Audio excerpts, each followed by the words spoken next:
3, 2, 1. Sorry, Jaleese. Welcome, welcome, welcome. Good evening to our virtual participants, both near and far, and to our esteemed presenter, Ms. Adriane Travis. My name is Julie Holder, and I am the president of Alpha Kappa Alpha Sorority Incorporated, Sigma Theta Omega chapter on the islands of St. Thomas and St. John, U.S. Virgin Islands.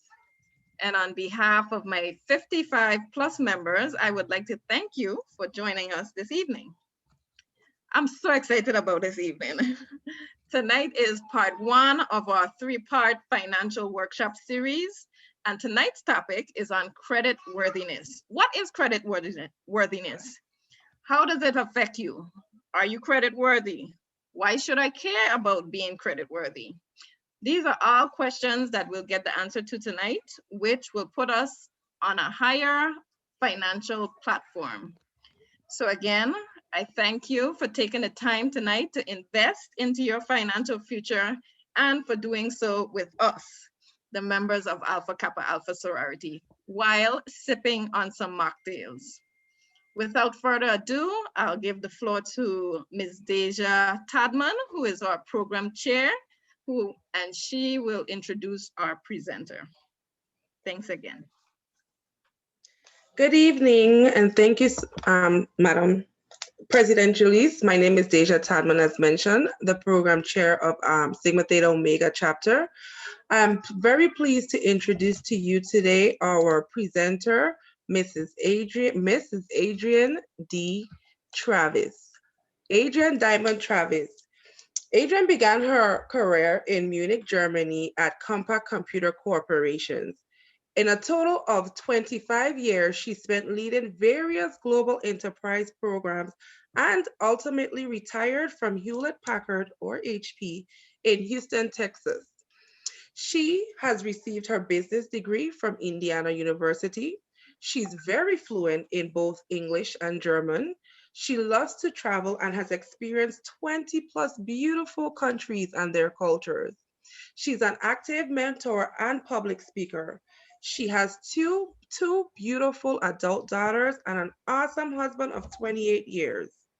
And she is a member of Alpha Kappa Alpha Sorority Incorporated and Sigma Theta Omega chapter. Adriane now enjoys her living in the U.S. Virgin Islands, where she loves sharing her personal life lessons with young aspiring students. Let us welcome Miss Adriane Travis. One little housekeeping rule before we move forward. If you have any questions, we ask that you funnel them to the chat, and a facilitator will get your questions asked to the presenter, and she'll answer accordingly. Again, we want to thank and welcome Adriane D. Travis. Thank you so much. Thank you for joining us this evening. I know it's difficult to carve out time for topics like this, but we really appreciate your attendance. And so I'm prepared to begin, but we have 2 questions for the audience, just so we get a feel for where you are in your credit worthiness journey. And hopefully you'll answer them so we get a better feel of what kind of responses we need to provide. 1, are you aware of your personal credit score? Number 2, when's the last time you actually checked your credit report, if at all? And if you have no idea what I'm talking about, that's okay. If you've never done it, that's okay. And that's why you're here. So it just gives us a better feel of our audience and what we should focus on and help you through this, because this is something we want to provide you that you can take away and provide to your families if necessary or if appropriate. So we'll just start from here. So hopefully you'll have a chance to answer those questions, and then we'll get some feedback and understand better where we want to target our conversation.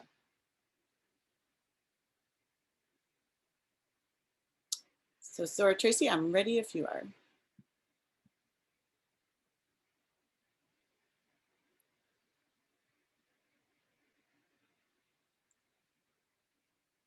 Excellent, thank you so much. So we're kicking off Sips and Savings series, This is one part of 3, as mentioned, and our topic today is credit worthiness. So thank you for being here and enjoy. Next slide.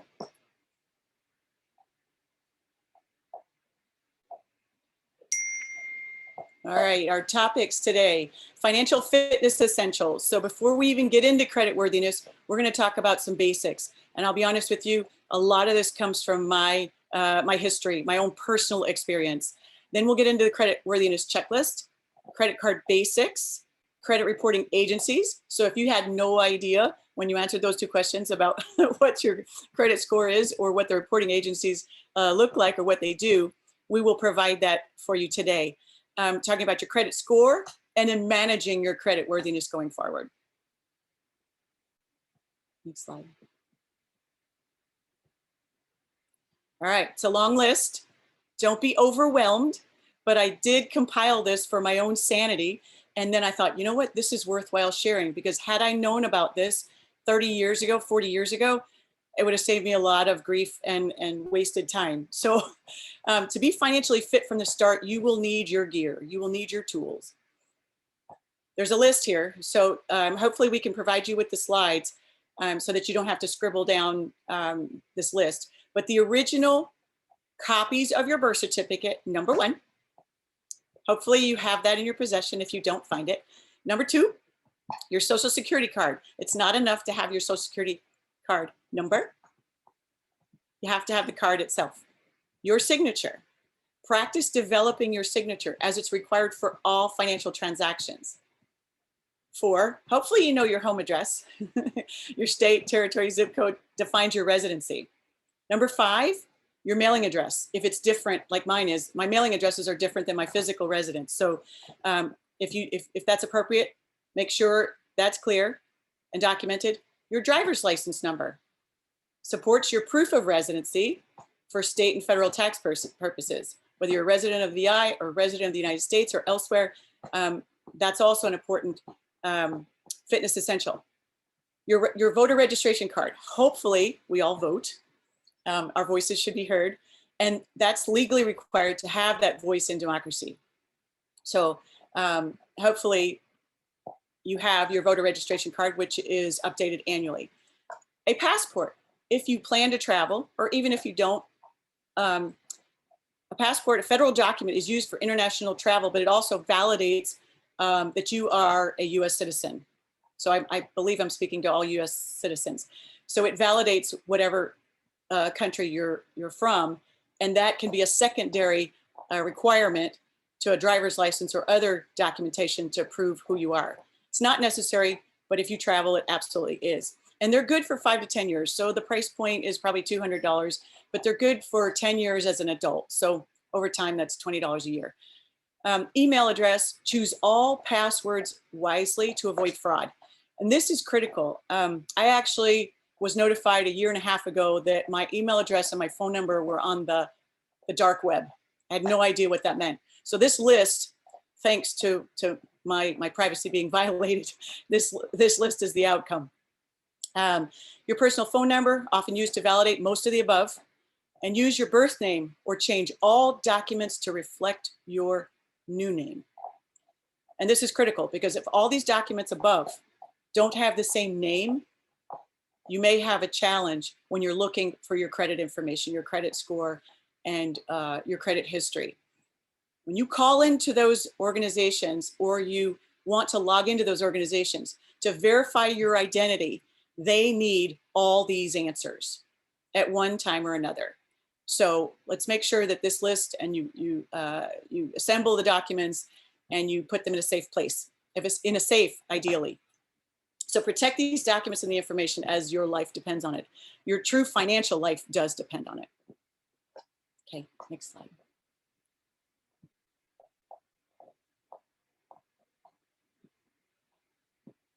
All right, here's your credit worthiness checklist. So on the left-hand side, that's your checkbox so that you can tick it off as you identify those, you find them, you figure out where you hid them, and you put them all in one nice, safe place. And then on the right side, your banking tools and your payment methods, all right? So know exactly your savings account number, your routing number, your checking account number, the routing number of the checking account, your personal checks, your debit cards, your check debit register. So I don't know if people use the old-fashioned paper check debit register, or maybe the audience doesn't even know what that is, and so I'm dating myself. But every time you write a check, you should capture the check number, the pay to, the amount, and the date in this check register. So when it hits your bank account or doesn't, you can reconcile what's happening electronically. Payment methods. Personal checks, as I just mentioned, directly from your bank. You can have a debit card, which also takes cash directly from your bank or transfers money directly from your bank account. And then you have credit cards, which have monthly due dates. And credit cards, if you pay on a monthly basis in full, they don't cost you anything, except maybe an annual fee, but they don't cost you any interest. Cash used to be king. Some establishments don't even take cash anymore. But that's a fourth form of payment. And then there's PayPal, Venmo, Apple Pay, et cetera, all these electronic methods of payment. So hopefully this list is complete and you can relate to some of these banking tools and payment methods, because we have to protect all of this. And that's what this is about. All right, next slide. Okay, now we're gonna dive into credit card basics, because your credit score doesn't reflect necessarily what you pay in cash, what bills you have that come in some impersonal, personal form, and that which you pay in cash. The credit companies don't have any visibility to that. What credit companies do have visibility to is credit card activity and anywhere that you have a lender that is recording your behavior.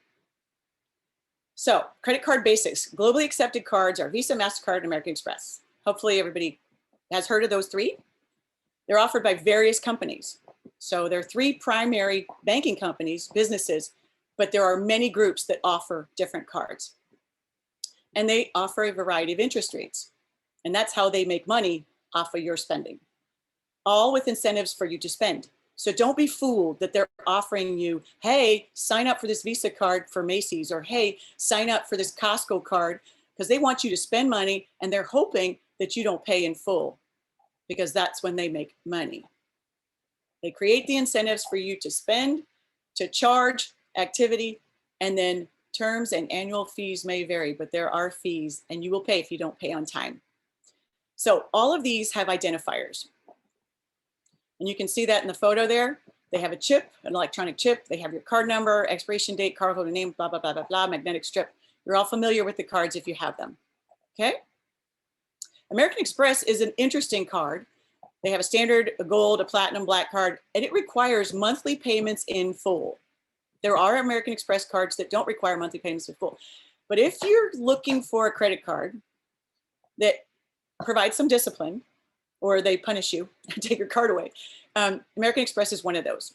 So thereby avoiding debt and interest. American Express also offer cards that compete with Visa and MasterCard, which is a pay over time model. And usually they're hoping you don't pay in a timely fashion, and therefore they make money. Many of these cards taunt you with benefits, miles or savings, 2% on this, 3% on that, 5% on that. Use this card every time so you can get 5% off your gas. So they're trying to get you to use your card as much as possible. They're competing with one another. It's up to you to decide what you use and how you use it. Next slide. All right, do's and don'ts. Credit card dues. Find the lowest interest rate well in advance before you need it, before you need the card, okay? Only use established credit worthiness for emergency. Use only to establish credit worthiness or for emergency. Use your cards only if you want to pay something that you're going to buy anyway with cash, but you want to establish credit worthiness, because that's how the credit agencies get your historical pay patterns. And that's how they rate you. Or for an emergency, an unprecedented, monumental event, you don't have the cash, you don't have the money in the account, but plan to pay it off immediately. That's got to be a priority in your budget process. Do not carry a balance unless it's absolutely necessary. always plan and make payments according to a budget. So if you don't have a budget, we can help you with that too. But that's another session. Pay off the card balance as soon as possible. Make it a priority. I'm going to say this again. Make it a priority, because if you have to pay for something that you did not expect, you have to figure out where that money is going to come from that you didn't plan for. And always pay before the due date. All right, credit card, don't fall prey to those store cards. Macy's, Dillard's, Victoria's Secret, wherever you shop. They want your money, and they will make money off of you not paying in a timely fashion. That's the game. And no more than 2 cards total. So I only share that because that's my own rule. I have an American Express card and a MasterCard. Visa or MasterCard available with most retailers and encourages you to carry a balance. So don't carry a balance, carry a Visa or MasterCard or both, whatever. Either way, don't carry a balance. Just use it to get the miles, use it to get the points, but be religious. Pretend like it's cash. You have to pay at the end of the month. American Express, more expensive for retailers, but requires the card holder to pay in full. Of course, you can not pay in full, and then there are severe penalties with American Express cards. And just don't miss a payment. This will jeopardize your great credit score. Next slide. All right, there are 3 agencies, only 3 in the US, TransUnion, Experian, and Equifax. These are our major credit bureaus that I'm aware of, that they collect and maintain your consumer credit information, and they resell it to businesses so that businesses understand whether you're creditworthy or not. So if you're eligible to receive each of your 3 credit reports once, you are eligible to receive each of your 3 credit reports once a year for free. It's now federal law. So if you're not doing it, it doesn't cost you anything. So that way you know your credit history, and that your credit history starts as soon as you started borrowing money or had a credit card. So my first credit card, I think, was when I was 18 and I went off to college. I was not a good credit card user, but that's when my credit history literally started. So that was 1987. So that's how long they track your spending and your payment and your timely payment, and that develops your credit worthiness. Your credit score is a number that tells you whether you're excellent, not so excellent, bad, and really bad. So your credit score is available to you whenever you want it. You can view it online. All right. If you apply for a credit card, the card company pays for your credit history. So they want to know if you're going to pay.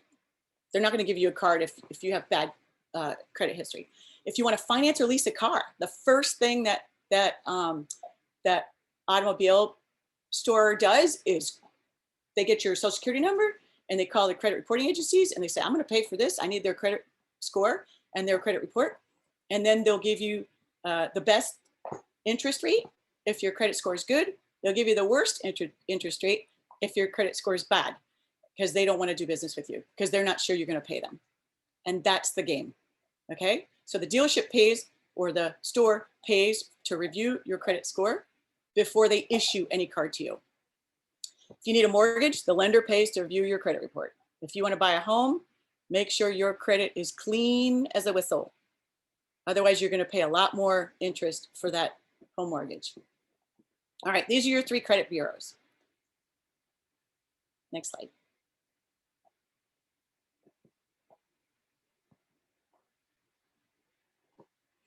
Next slide. There we go. Yep. Okay. What affects your personal credit score? All right. So you're probably wondering, holy cow, what have I done? Or what am I about to do? Or what is my score if I don't know it at this point? In general, there are a few factors that are considered in credit scoring calculations. Depending on the scoring model used, the weight of the factor can vary. So each of the credit bureaus may do it slightly differently, but ultimately, you want to be in that green side. You want to be between 720 and 850. You want an excellent credit score because you always want to get the best rates for your credit cards or a mortgage or an automobile loan your whole life, right? You want to stay in that green zone. So on the left, how is your credit score calculated? Payment history, the amount you owe outstanding, or debt outstanding, credit history length. So like my credit history is what? I don't even know, 87 plus blah, blah. Credit mix. So what kinds of credit? Do you have 10 credit cards, no mortgage, and no car? Or do you have 2 credit cards, maybe a mortgage, maybe a car loan, and you're paying all that on time? So it's a credit mix. And then new credit. So if you just opened up, let's say you bought a Jeep and you just opened a car loan with the Jeep dealer, so that would be considered new credit. And they will balance that. That's 10% of your score versus everything else that you saw above. And that just, USA Today just kind of gives you a high level view of the credit score factors. And each of the credit bureaus might tweak them slightly to get to the score that they actually deliver. And the scores vary between the credit bureaus, but not very much. Like if you're in the green, you're usually in the green. If you're in the orange, you're usually in the orange across all 3, okay? Additional factors that affect your credit score, the number of accounts you have, like I mentioned earlier, the types of accounts, like I mentioned, your used credit, amount owed versus your available credit. So let's say a lender, a credit card company says, okay, you have access to $5,000 and your available credit is that $5,000, but you've only used 800 of it. That's what they're talking about when they're looking at how much you used of your total credit available and then how timely you pay on a regular basis. All right. And we'll answer questions at the end if you have any at this point. All right, next slide.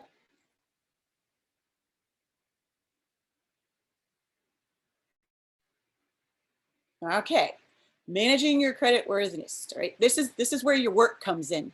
I know it's nice to sit back and listen to information and digest it, but there's some work to be done and you should be doing this on a regular basis, all right? On the left, you see your data sources, credit cards, creditors, applications, and debt collectors, okay? They're creditors, applications, and debt collectors. Those that offer you credit cards, applications that you might be applying for a credit card, and then debt collectors because it says you didn't pay when you're supposed to. All of that information gets funneled to these 3 credit bureaus. They do the math, and then they deliver your credit report, your personal credit report that is based on all of your financial essentials up front. They know your name. Of all these reports, they know your social security number. They know your residence and all prior residences. So there's a whole list of things that they capture over your financial lifetime, if you wish, to create your score and your credit worthiness. So be proactive to avoid surprises. So you're eligible to receive 3 credit reports every year. This is law now, okay? So be proactive, avoid those surprises, check your reports annually, validate your personal information. So for example, I was Adriane Denise Diamond, then I was Adriane Diamond Travis when I got married. And sometimes I use Adriane D Travis. And so be consistent in how you list your name on applications, when you take out credit cards, and when you sign your name, okay? That way you avoid hassle. Review prior addresses. I've looked at my credit report, and at some point I saw an address that wasn't mine. I know I didn't live there. And it could happen. It can be a mistake, but you want to make sure that somebody's not holding you accountable for paying rent for some location that you never lived in. Paying off revolving debt balance. So as I mentioned with credit cards, revolving debt, pay it off, pay it off, pay it off, pay it off. Cancel cards that are unused. So remember, part of the calculation is the total available credit to you. So you want to make sure that you want to balance the total available credit and then the percentage of which you have. If they feel like you're overextended and you have 20 cards, you'll get dinged. So cancel the cards that are unused, even if you don't have balances on them and you don't need them any longer. And call them if you see errors. And you're going to go through a myriad of questions so that they can validate that you are who you say you are. And trust me, I've been through this. And they will ask you everything. What's the lender for your last automobile? What are the last 3 addresses that you lived in?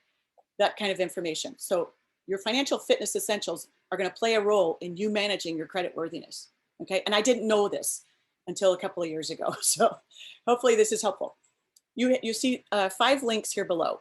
The Federal Trade Commission, Experian, TransUnion, Equifax, and then My FICO. My FICO is your score. My FICO, I don't know what FICO stands for. But anyway, those are your 5 links that'll help you manage your credit worthiness. Next slide. All right, now I'm curious before we open it to questions. So you have just spent a few minutes spending time with us investing in your financial legacy. Your financial legacy depends on your credit worthiness and your management of it. So now I have a couple of questions and hopefully you've answered them. The one question was, do you know your credit score? If you haven't answered that question, if you don't mind doing so right now, that'd be great. And then how many of you have checked your credit report in the past year? And if you haven't, that's okay. Or at all, okay? It's okay, because that's why you're here. So we'll take a few minutes if you haven't. And then I'd love to hear from the audience so we can get to your questions.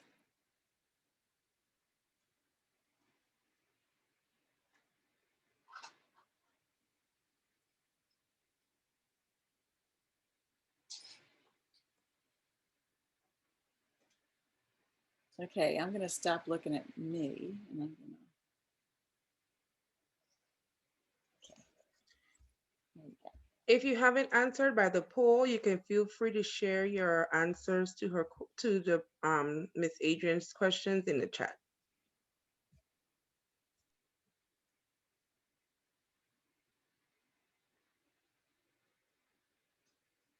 Oh, great. So we have one, yes. Checked around a year ago. Monthly, I get it through Amex and Discover Card. Brilliant. Yes, checked monthly. Yes, last month. Not recently. No worries. Hopefully this is a friendly reminder.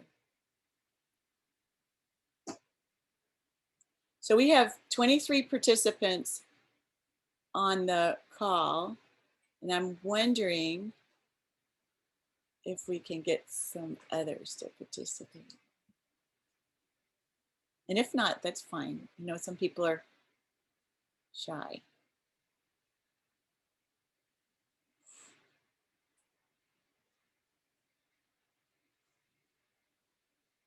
Did we capture any other responses? I checked monthly last month. It seems like a monthly basis by some of the persons answering in the chat. Okay. All right. Okay, then at this point, I'm happy to open it up to questions.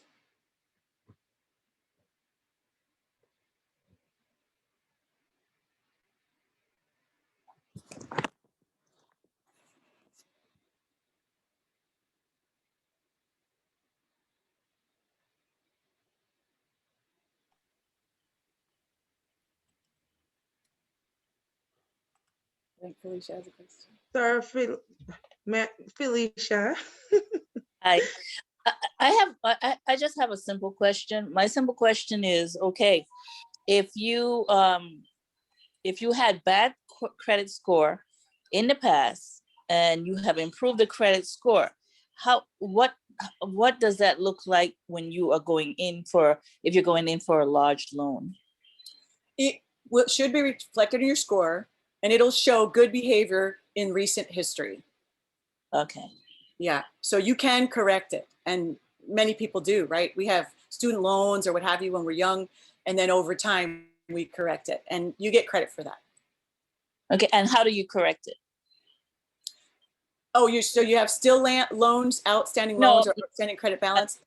I'm just trying that out because I mean, when I was in college, my thing was the department stores, and that's got me. But I got rid of that. My credit stuff went. Yeah, I have credit. I'm not worried about that. But how I canceled a lot of stuff. I just canceled all those store cards, got rid of Macy's and JCPenney and everybody else. Yeah. Yeah, even if you've fallen off the horse, you can get back on it and correct, damage that's been done. Over time, you just have to create a discipline for yourself, just like you said. Get rid of those cards. I think I mentioned I did have a Macy's card. I threw that stuff away. Actually, you cut them up. You don't throw them away. and I cut them up, and I just had to get to discipline where I had an Amex card and a MasterCard. And, you know, because especially in the islands, people don't take American Express. So I had to have a MasterCard available for restaurants and things like that. But I pay every month at the end of the statement period. And that's the discipline. And then your credit score will increase. And within a year, I mean, if you can really get on top of it, within a year or two, you're fine. Mm-hmm. Another question. Another question by Elisa. Hi, thank you. Not so much a question, but a comment. I want to thank you, Mrs. Travis, for your presentation. It is very much on point. I, like you, learned a lot of this stuff on my own from personal experience. And I think that it's so important that when you're in college, that they teach you this kind of stuff or share this information with you from that stage so that you will know, you know, and you can avoid some of the pitfalls. So about 99% of the things you presented this evening, I do. And I want to thank you for just reinforcing those good practices. And I encourage everyone to really take heed of the presentation. Thank you. Thank you. Thank you. So, Adriane, there's a question in the chat. Does paying your bill on the due date offer the same benefit as paying in advance? So I hesitate because I always pay a couple of days early just in case it arrives late, you know? So usually my payments are electronic.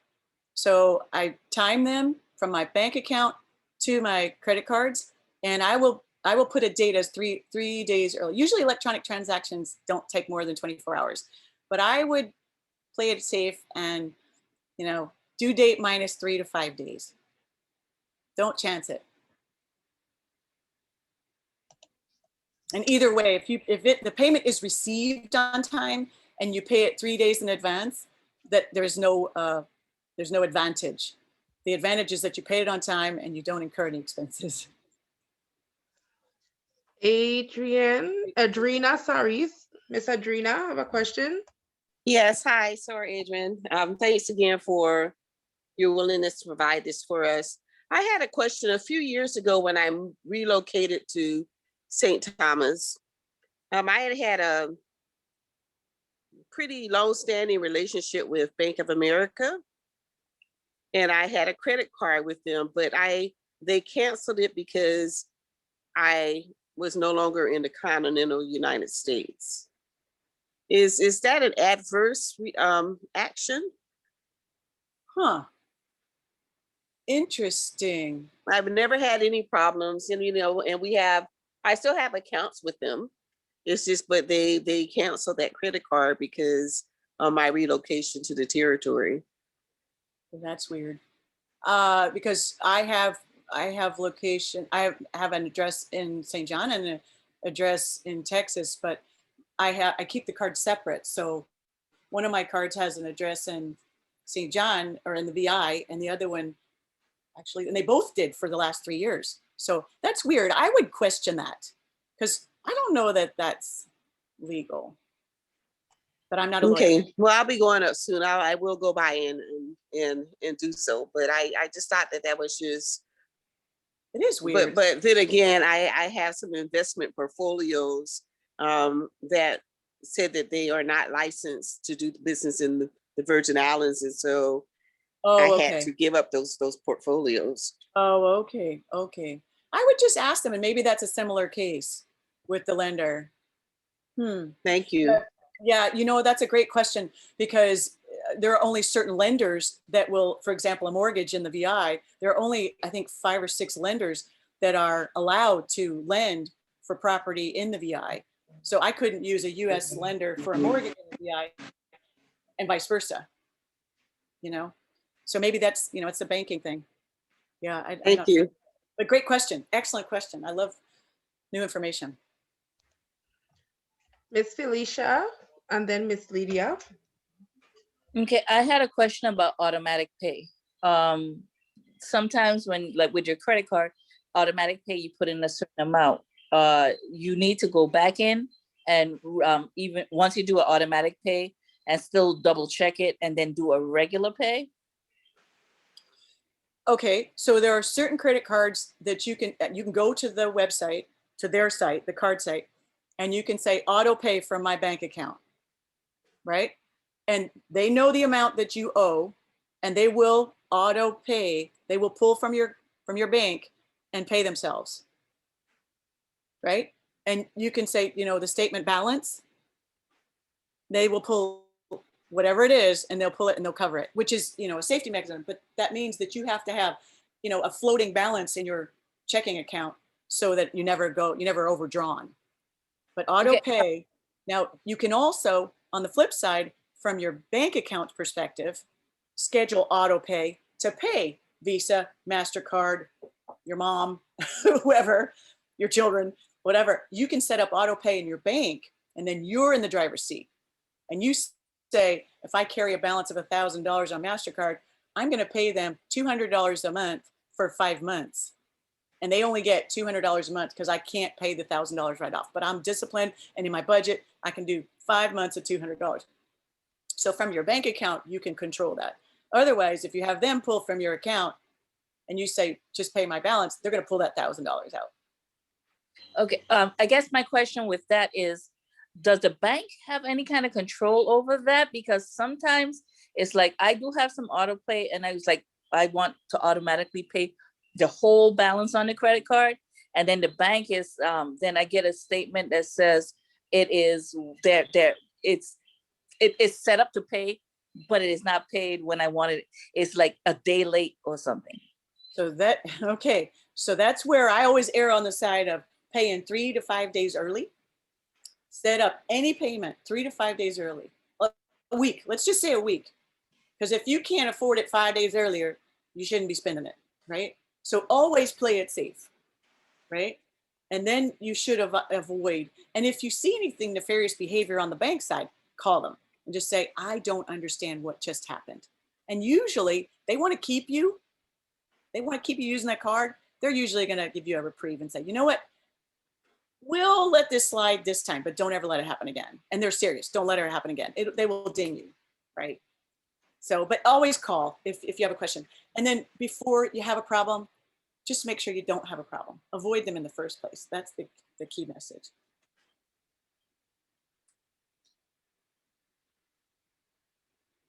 It's like buying groceries. You know, do it before you're starving. Miss Lydia?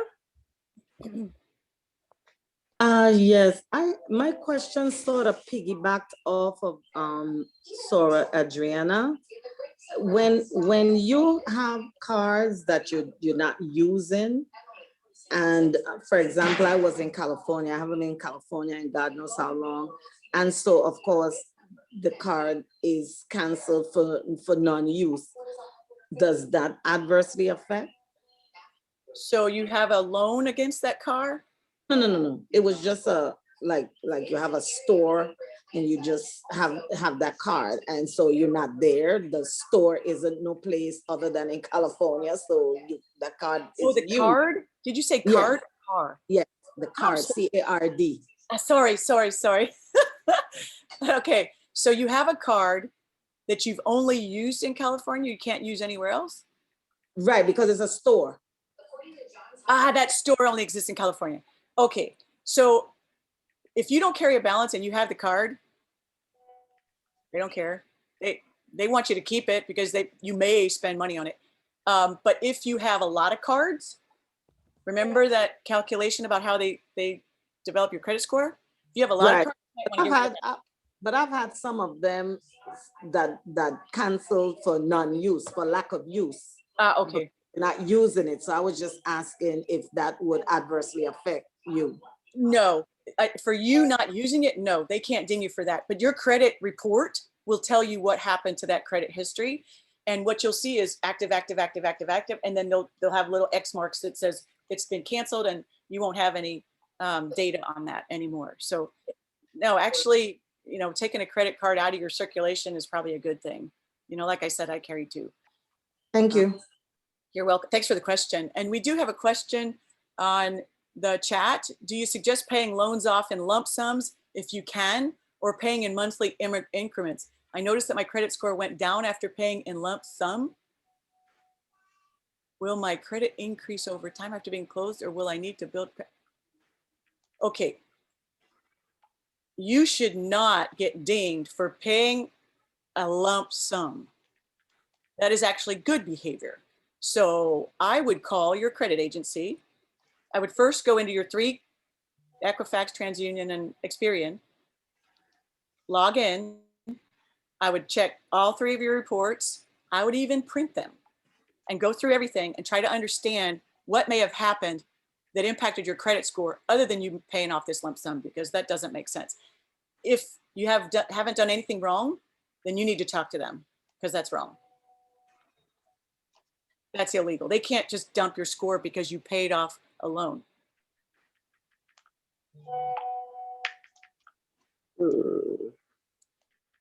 Good question. Excellent question. I have a similar question. If you don't mind, Janique, let me know how that goes. If I have a related question to that, if I could. This is for Adriana. Sir, are you able to hear me? Yes. Okay, yes, so yes. My husband took out a loan for an appliance for his sister after her hot water heater or something went out a few months ago. And so she couldn't get the loan, so he took out the loan for her. It was around $3,000. And so I said, okay, honey, I'm just gonna go on and take it, and I'm gonna just try to pay it off within 2 or 3 months. But I noticed, and so I sent in, his payments were $135 a month. So I sent in $2,500 on that. And what I got back, his next statement came, and they said, oh, you don't have to make a payment again. Your next payment is not until somewhere toward the end of 2022. And so I called them, and I'm like, no. I wasn't, I put this, I explicitly said when I sent this in to apply toward the principal. So I'm in a battle of words with them right now. Is that legal? So if you overpay on a mortgage on a monthly basis, that is applied towards your principal. That's correct. Credit cards are different. Credit cards are different. Your balance is your balance is your balance. So they're like, thank you, but you're still going to pay interest on the rest. Yeah, a mortgage. Even though I said apply toward the principal, correct. They are able to put that toward interest. That's my understanding. I'm not a financial manager, but that's my understanding. Wow, so I would have to just save up and do a lump sum and just pay it off. Interesting. Yes, and you can still pay in increments until you have that lump sum to pay it off. So you can still pay, because that reduces the total amount that you're paying interest on, right? So if you have $5,000 and they're charging you interest every month, pay as much as you can as soon as you can.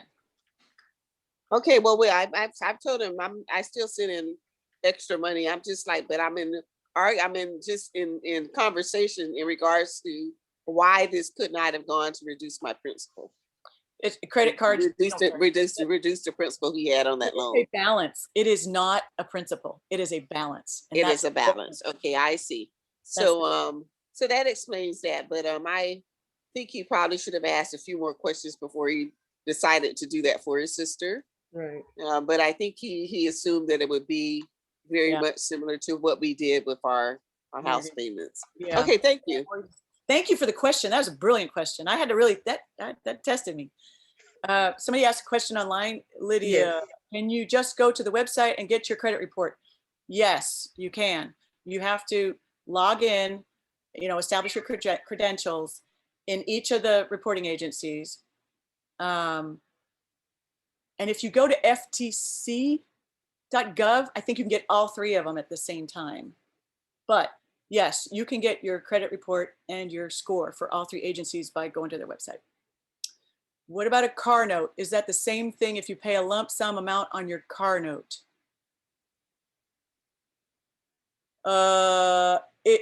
If you pay a lump sum on your car note, it reduces your principal, just like a mortgage. Not credit cards, but your car payment and your mortgage applies to your principal. So, Missy Lisa, question? Yes, thank you. I just wanted to say that sometimes I find that you kind of have to do a little exploring. I do find, like, I have a homeowner's equity line.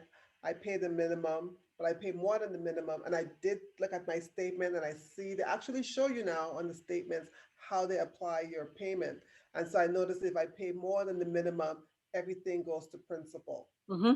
And then sometimes when you make payments, you make it today and it may not hit your bank until the next day. But for some of my payments I make, it takes 2 or 3 days for them to clear. And then the other day, because Scotiabank had an issue and I was trying to do like a transfer, I go on there and I'm trying to do the transfer and nothing happens. And then 2, 3 days later, I check again and then the money comes out. So I find that you have to be very conscientious and you have to be very, like, Religious constant. about managing it. Yes. Yeah, because things are just a Yeah. little bit interesting out there. And it's like, sometimes it's like a trial and error. You kind of have to learn, Mhm. Sometimes the hard way, or you have to just kind of just discover things. Yeah. Yourself, because banking is getting more and more interesting in the Virgin Islands. And that's why I think it's better to do a lot of things online. Some people don't like it because it's so much fraud and stuff. But There are advantages and disadvantages to both. I mean, exactly. yeah. Great point though. Yeah, this is all, it's complex, but the fact that we're talking about it is good. We're sharing. And I think that's the whole idea, right? We're all going through some of these things at different times in our lives. And so it's really it's helpful to share and understand, because I just learned a couple of things tonight too. Thank you. One more question, Miss Felicia. Yeah, talking about the American Express card. I know American Express has 2 different divides though. They have that travel, which they charge interest, and the delay. And then they have the total amount if you're using it for other purposes. What is with the travel? How much trouble can you get in leaving that travel accumulate? Because I've seen it accumulate and it's like, okay, let me get all of these plane tickets off of this American Express. Do not carry a balance. Do not carry a balance. That's the discipline card. If you're used to carrying a balance, find your lowest interest rate card and manage your paying it down that way. But don't use a regular American Express card to carry debt. They don't care. They're gonna make their money, Yeah, always. And you may have credit cards right now. Look at all of them and look at the interest rate they're charging, because it can change. Like if you didn't meet certain criteria or they changed the terms and conditions and you didn't realize it, then all of a sudden you could be paying 15, 20% on something maybe the initial offer was 9.99%, right? So you always have to manage your financial fitness, your credit worthiness, because they ain't gonna manage it for you. Because as long as you're not paying attention, they making money. Bank. And the question with that is, when they see that you're managing it, they're telling you, let's give you a loan. What is the question? Don't take it. Don't take it. That's like giving, drugs to a child. Don't take it. No, no.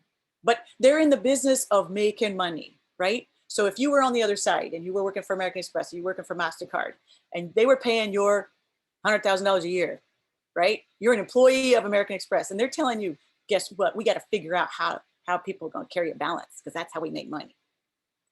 right? So you have to be your own defense. You have to be your own leader. Take control of your financial life. That's what this is all about. Yeah, I noticed that. I noticed that they you once you keep paying your stuff off and you have that zero balance, it's like, you know, you don't have to be doing this. You can get- Exactly. Exactly. Now who's whining? Bye. Yeah. And then once you get addicted to that high credit score, it's hard to let it go. So you'll manage it going forward. There's a question in the chat. For younger individuals who have just graduated school and are working towards building their credit, what is one golden rule or advice you would share that you wish someone had told you when you were that age? Don't buy those leather pants when you're in college and you can't afford them. Okay, that was a joke. But we are young and dumb and emotional. And I did this when I was in college. And it wasn't even my credit card. So hopefully these lessons you see here or you heard today can help you avoid that. If they offer you, and they like to offer young students, new students, a credit card because they know we're going to be irresponsible, as I was. Avoid it. Just avoid the temptation. And you know what the worst temptation is going to be is that your friends are doing it. Be the leader in that situation. Just don't get caught up because you know what? They're the ones going to be whining and saying, I can't pay this off. I can't pay this off. And you're going to be quiet and you're going to say, thank goodness I didn't get into this. So I know it's older people telling young people what to do, but thanks for the question. And hopefully you can stay strong. You'll come out on the other side much better off. And I get one more before we close out. Elisa? Yes, I want to say to the young persons coming out of college, yes, sometimes you start off a little rough and you're not as responsible with credit as you should be. But once you know, when you start to pay your bills on time and so on and so forth, then your credit score can be corrected and you can have a really good credit score and you have a lot of credit available to you. But one thing I did want to suggest, which I tend to do for some of my accounts, I have the minimum amount.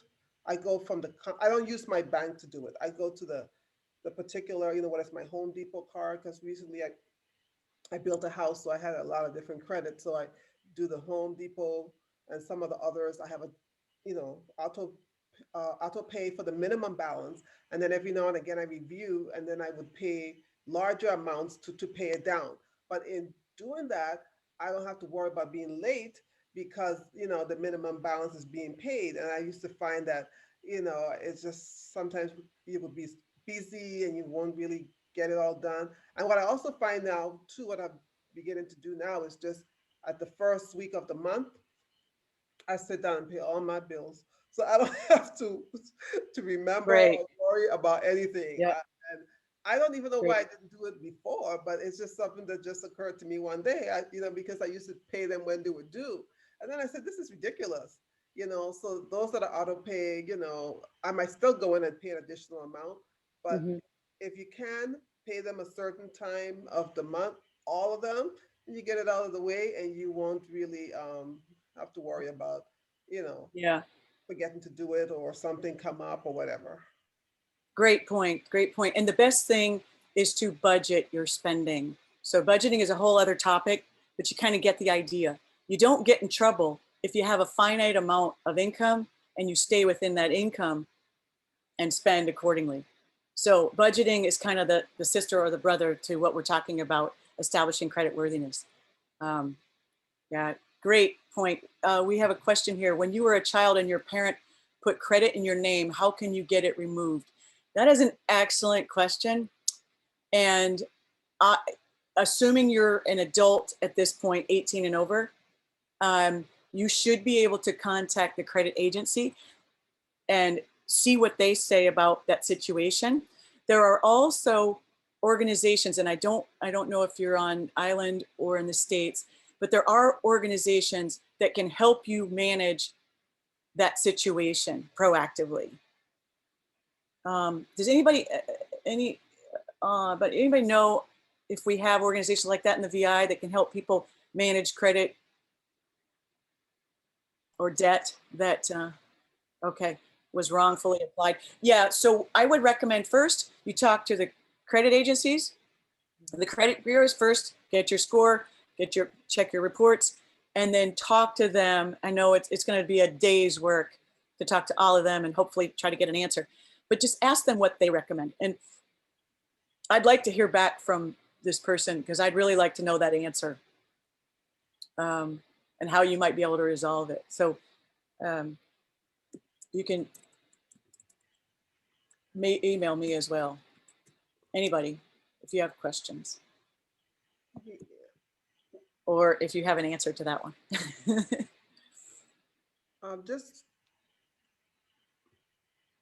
Sorry, Deja. Sorry, Lisa. Go ahead. Yeah, just one more thing I wanted to emphasize. So Adriane, like what you said, it is so important that you get your credit reports every year. Get your credit report every year. Time when you want to do it. Some people might want to do it at the beginning of the year, the middle of the year, the end of the year. Because what I have found is sometimes you get those small little pesky bills. Like if you go to the doctor or whatever, you take a test and you have this little $15 of a deductible that you don't even know you owe. The bill come in the mail, it looks like junk mail or whatever. And then you check your report and you see this thing hanging out there. You're like, what is this? You know, then you pay it off right away and then it's gone. But what I'm saying is that sometimes those things slip through. And if you don't check your credit report, but like I said, I get them monthly because it was a service with my credit card, then you would not know. And they will take you to collections and just try to destroy your credit. So it's important that you really do take a look at your credit, your annual credit report. They're free. You don't have to get all three of them at the same time. You can do it at different times. So you could decide to do a TransUnion in January, somebody else in June, and somebody else down in December. But take a look at it because there are things that get on there and you don't know they were there. Like one time there was a lien on my credit report from a state that I lived in. They had me for taxes and I didn't even know I owed the taxes. And I called them up and then we got it all sorted out. I sent them my license. I said, I'm not a resident of your state. And they took it off. But I would have never known had I not looked at my credit report. Yeah, exactly. Thank you. That's excellent advice. Amicia? Thank you. Good evening. So Adriane, I just want to thank you. Thank you so much on behalf of Sigma Theta Omega for taking time out this evening to give us all the good information that you have presented tonight. I know it was a wealth of information and it's a lot to digest, but if we all just, take it in, we got all summer long that we could basically take your advice and put a lot of those things in motion. So on behalf of Sigma Theta Omega, thank you. I know it's not easy doing a presentation in this virtual world. It would have probably been a little bit more, interactive in terms of, touching and all of that stuff. But thank you so much for all that you have done. And so if we could just say thank you. You're welcome. And also, just a reminder to everyone on the Zoom this evening, there will be a part 2 coming up. So stay tuned.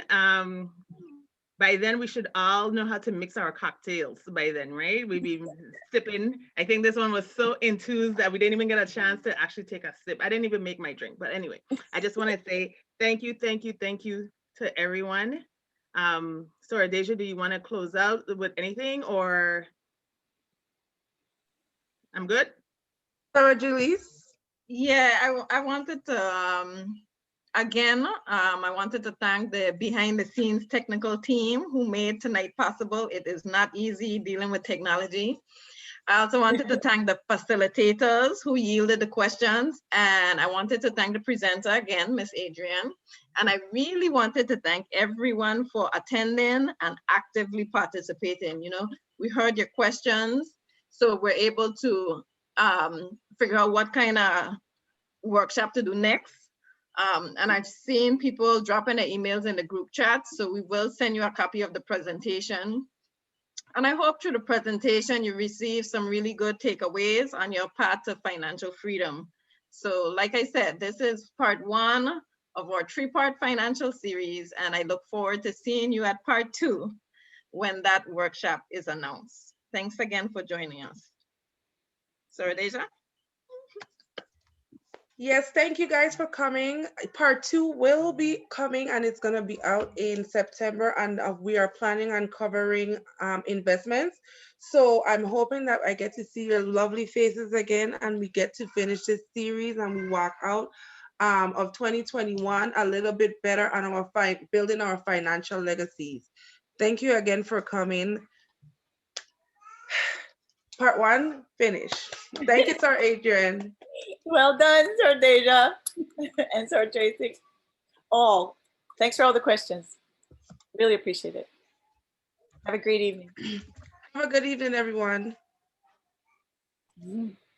Bye.